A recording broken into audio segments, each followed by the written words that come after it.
Dersim'de bir güneş gibi seni düşlemek, Mardin'de bir gece gibi seni düşlemek, Gever'de bir çocuk gibi seni düşlemek, seni düşlemek, seni düşlemek. Dersim'de bir güneş gibi seni düşlemek, Mardin'de bir gece gibi seni düşlemek, Gever'de bir çocuk gibi seni düşlemek, seni düşlemek.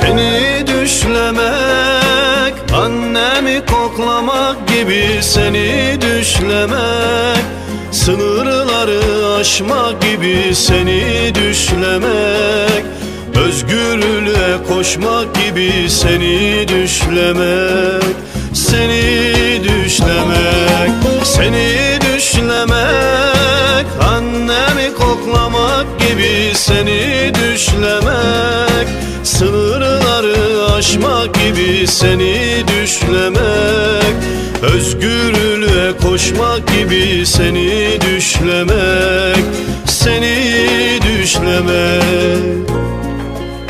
Ne can yazabildi gülüşünü, ne de Yusuf anlatabildi gözlerini. Suyun rengine benzer aşkın, tarifsizdir. Kaç şair geceyi sabah eyledi, sırf seni anlatabilmek için. Ve kaç mürekkep tüketti sırf senin için. Ama unuttukları bir şey vardı, çünkü seni sevmek başka bir şeydi. Seni sevmek neye benzer bilir misin? Seni sevmek dar ağacına gülümseyerek giden denize benzer, Serhat'ın mızrabına. Ve seni sevmek neye benzer bilir misin? Seni sevmek özgürlüğe koşan evrime benzer, Viyan'a benzer, Berçem'e benzer. İşte öyle seviyorum seni, İşte öyle seviyorum seni. Seni düşlemek, annemi koklamak gibi seni düşlemek, sınırları aşmak gibi seni düşlemek, özgürlüğe koşmak gibi seni